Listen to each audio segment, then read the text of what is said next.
खुलुमबाय आं सिबिरानि ब्रह्म गोजोन फुंबिलिनि बयनिसिमबो गाहाम हामलायनायखौ जासिहरनाय थाबाय नोंथांमोननि थाखाय आं माखासे खौरां लानानै फैबावबाय अन्नानै भिडिअखौ जोबजासिम नायलांदो। चिरां जिल्लानि चिरां रिपु हाग्रा ओनसोलाव थानाय अदालगुरि ओनसोलाव गोबां सुबुंफोरा थुबुर जानानै हाग्रा बिफाननि मावथिनि सायाव गाग्लोबदों। होस्रांहैनाय हाग्रा बिफाननि मावथिनि सायाव गाग्लोबनाय जाथाय जादों। हाग्रा बिफाननि रेन्जार प्रान्जल तालुकदार बिथांनि दैदेननायाव 4 हाग्रा बिफाननि मावथिनि मोनसे हानजाया अदालगुरि ओनसोलाव थांदोंमोन। बेयाव 100निफ्राय 150 सुबुंफोरा गाग्लोबदों, जायजों 4बो जोखोम जादों आरो 4नि मादाव 2 गोब्राबै जोखोम जादों होननानै फोरमायथिदों। प्रान्जल तालुकदारा फोरमायथिनाय बायदिब्ला अदालगुरि ओनसोलनि मोनसे जायगायाव औवाजों गला न' बां बायदि लुनायखौ नुनानै बोखारनायनि खामानिखौ मावदोंमोन आरो सिगांनि समावबो खेबथामसो होस्रांखाबाय होननानैबो फोरमायथिदों। औवाजों लुनाय गला न' बां बायदिखौ बोखारखांनायनि उनाव ससे लामा थांनायाव हाथाइ साखाथियावनो 100निफ्राय 150 सुबुंफोरा थुबुर जादों आरो हाग्रा बिफाननि मावथिनि सायाव गाग्लोबदों, लोगोसे सोरखारि गारिनि सायावबो गाग्लोबदों होननानै फोरमायथिदों। सुबुंफोरनि गाग्लोबनायजों हाग्रा बिफाननि 4 मावथि रेन्जार प्रान्जल तालुकदारजों लोगोसे रियाजुल हक, दिब्यां देबनाथ आरो जुबेर आली बिथांमोनहा गोब्राबै जोखोम जादों आरो बिथांमोनखौ फाहामथायनि थाखाय बङाइगावनि लवार आसाम देहा फाहामसालियाव थिसननो गोनां जादों। जायफोर सुबुंफोरा गाग्लोबनायजों लोब्बा दं बिथांमोनखौ पुलिसा नागिरगासिनो होननानैबो फोरमायथिदों रेन्जार प्रान्जल तालुकदार बिथाङा। दिनैनि साना बर' हारिनि थाखाय जारिमिनारि सान जागोन। मिरु नखर मन्त्रि अमित शाह आरो आसामनि गिबि मन्त्रि डक्टर हेमन्त बिश्व शर्मा बिथांमोननि नुजाथिनायाव दिनै 50,000 बाथौ सिबियारिफोरा जयैनो आर'ज गाबगोन। सनितपुर जिल्लानि थेलामारायाव मनिराम रतन लेरेला काछारी गोसोखां फोथाराव खुंनाय दुलाराय बाथौ गौथुमनि खुंगा 13थि 3 बोसोरारि जथुम्माया दिनै गेवलां मेल। दिनैनि सानाव गाहाय आलासि महरै बाहागो लाफैगोन मिरु नखर मन्त्रि अमित शाहजों लोगोसे आसामनि गिबि मन्त्रि डक्टर हेमन्त बिश्व शर्मा। थांनाय 18 जानुवारिनिफ्रायनो बाथौ धोरोमनि जथुम्माया जागायजेन्दोंमोन, जेराव मैयानि सानाव 1 लाख आलारि बाथि फोजोंनाय हाबाफारि लादों। 1 लाख आलारि बाथि फोजोंनायजों मनिराम रतन लेरेला काछारी गोसोखां फोथारा मोनसे रंगिना संगिना महर लादों। लोगोसेनो मैयानि सानाव दुलाराय बाथौ गौथुमनि 4 गाबनि फिरफिलाखौबो बिरहोदों। दुलाराय बाथौ गौथुमनिया 3 खामानि दं होननानै फोरमायथिदों। सेथि खामानिया मुलुगाव बाथौ धोरोमखौ गोसारहोनाय आरो सिनायथि होनाय। नैथियाव दङ भारतनि संबिजिराव बाथौ धोरोमखौ गायसननाय, जेरै हिन्दु, ख्रिस्टान बायदि धोरोमफोरनिया रिलिजन कड थायो, थिग बेबायदिनो बाथौ धोरोमखौबो खालामनाय होननानै फोरमायथिदों। आरो बेनि थाखाय खामानिया 80-90 जौखोन्दो जाबाय होननानैबो फोरमायथिदों। बेनि अनगायैबो थामथियाव गुवाहाटियाव थानाय बाथौनि गाहाय मावख'आव लुनाय दुलाराय बाथौ थानसालिनि खामानि जागासिनो दं। बेयो जाहाथे जाफुङो बेनि थाखायबो खामानि मावगासिनो दं होननानै फोरमायथिदों। लोगोसेनो बोरलि होनाय खान्थि आरो जौ ना बेदरजों गफबनायनि जि खान्थि बेखौ फोसाबनानै बिबारजों गोथार गोसोजों सिबिनायनि खान्थिखौ रायजो राजानि गेजेराव लांनो थाखाय खामानि मावनाया जागासिनो दं होननानैबो फोरमायथिदों दुलाराय बाथौ गौथुमनिफ्राय। 22 जानुवारि अदेबानि फैगौ समबाराव उत्तर प्रदेशनि अयध्यायाव बेखेवजागोन राम मन्दिरा। राम मन्दिर बेखेवगोनखौ लानानै गासै भारतआवनो हांखुर, जेरावबो रामनि फिरफिला बायदि फाननाय आरो बायनायखौ नुनो मोननाय जादों। गोबां सिबियारिफोरानो अयध्या फारसे रावना होलांबाय आरो माखासेया थांगासिनो दङ। गाजा गोमजा जोंगा मागायै राम मन्दिरखौ बेखेवनो थाखाय साखाफारा। बेखौ लोब्बा लाखिनानै मिरु सोरखारनि सिङाव थानाय सोरखारि मावख'गिरिफोरनि थाखाय मिरु सोरखारा हाफ हलिडे अदेबानि खावसे बन्द फोसावनायनि उनाव आसाम सोरखाराबो बे थांखिखौ लादों। 22 जानुवारि अदेबानि फैगौ समबाराव रायजोनि सोरखारि मावख' आरो सोलोंथाइ फसंथानफोरा बेलासे 2:30 बन्द थागोन। अदेबानि 22 जानुवारियाव रायजोनि सोरखारि मावख' आरो सोलोंथाइ फसंथानफोरनि थाखाय हाफ हलिडे फोसावदों। जनकलाल बसुमतारी, दावराव देख्रेब नार्जारी आरो बिथांमोननि हान्जानि जाफुंसारनाय आरो जों गासै बर' रायजो राजाफोरनि थाखाय मोनसे देरहासारनाय। बर' कचारी एसटिनि सार्टिफिकेट लानानै 10 बोसोर एमपि जाबोनाय एमपि नबकुमार सरनियाया एसटि नङा, बेयो फोरमान जाबाय।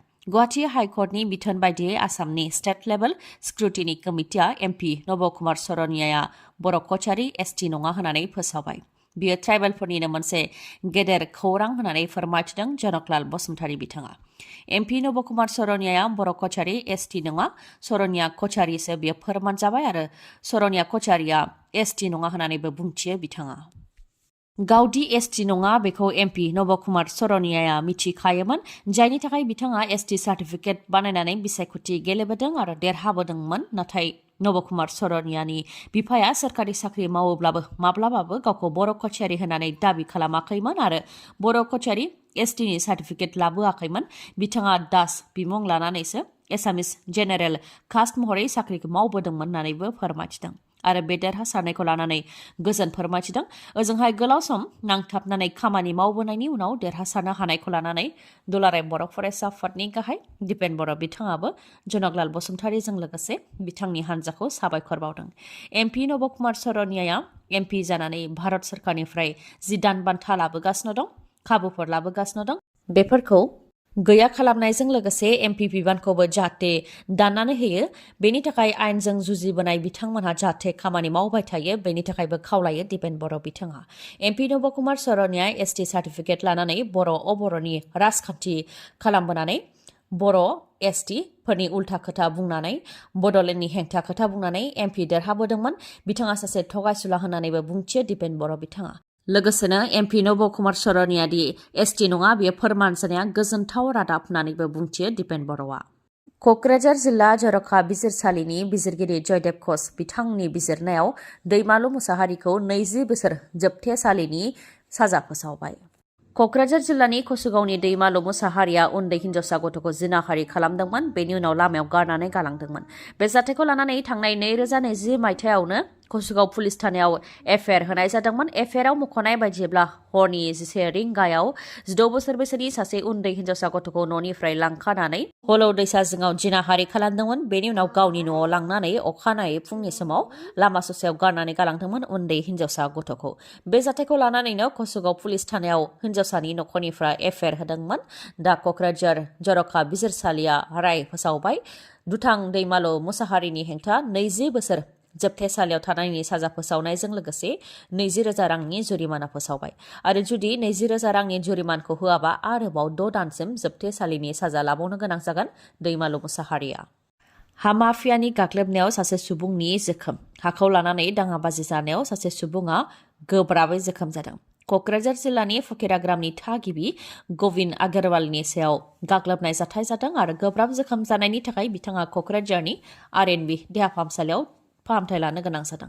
फोरमायथिनाय बायदिब्ला गविन्द आगरवाला गावनि हायाव बिल्डिं लुनायखौ माखासे सुबुंफोरा हेंथा होफैदोंमोन आरो खामानि मावनायखौ दोनथ'नो थाखाय बिथोन होफैदोंमोन।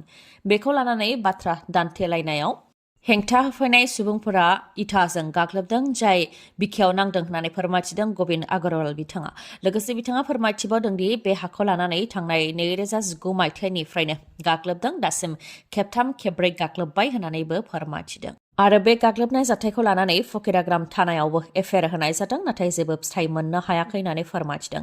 एफआइआर होनायनि अनगायैबो हानि जेंनाखौ लानानै एम रन्जित बसुमतारी आरो डिसिनोबो मिथिहोनाय जादोंमोन। बेखौ खौरां मोननानैनो दुथांफोरा फिन गाग्लोबदों आरो बुथारनो नाजादों होननानै फोरमायथिदों। आरो गाग्लोबग्राफोरा रमेश शाह, बिश्वनाथ शाह, आदित्य शाह आरो माखासे होननानै फोरमायथिदों। बे हाखौ हाइकर्टआ बिथोन होनाय लेखायै सार्केल अफिसारआ गविन्द आगरवालनो होखाबाय, अब्लाबो दुथां गोसोनि सुबुंफोरा बे हाखौ लानानै गाग्लोबनो नाजाबाय थायो। बेनिखायनो जिउ रैखाथि नांगौ होननानैबो प्रशासननिसिम खावलायो बिथाङा।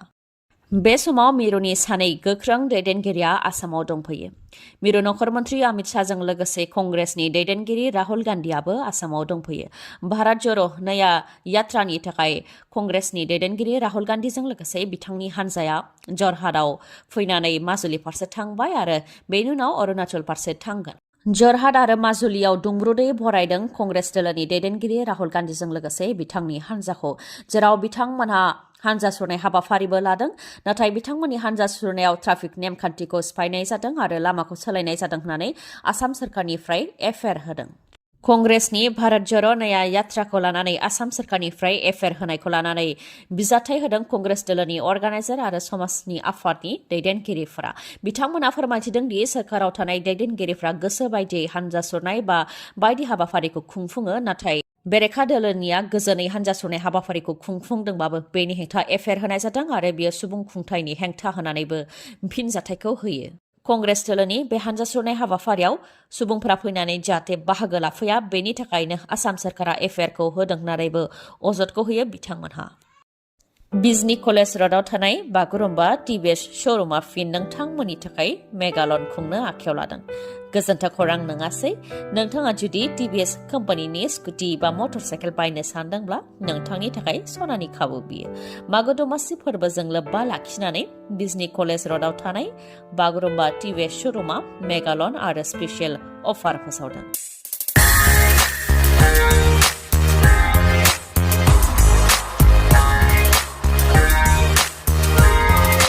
अफारफोरा जाहैबाय 1000 रां केशबेक मोननो हागोन, टेंकि आबुं जाजासे पेट्रल मोननो हागोन, बेसेन नाङालासे गंनै हेलमेट मोननो हागोन, सीट कभार मोननो हागोन आरो गोबां।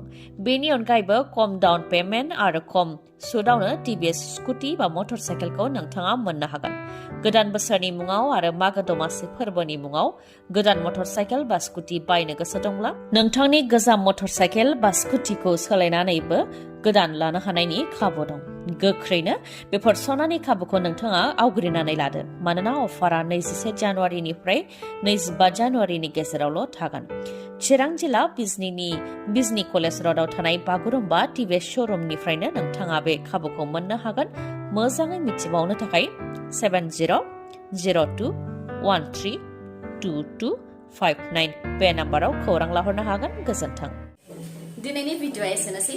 गाबोन आरो गोदान भिडिअ'जों लोगो मोनफिनबावगोन। नोंथाङा दासिमबो आंनि चेनेलखौ साबस्क्राइब खालामाखैबा अन्नानै साबस्क्राइब खालामदो, लोगोसे लाइक, कमेन्ट आरो शेयार खालामनो दाबाव। गोजोन्थों।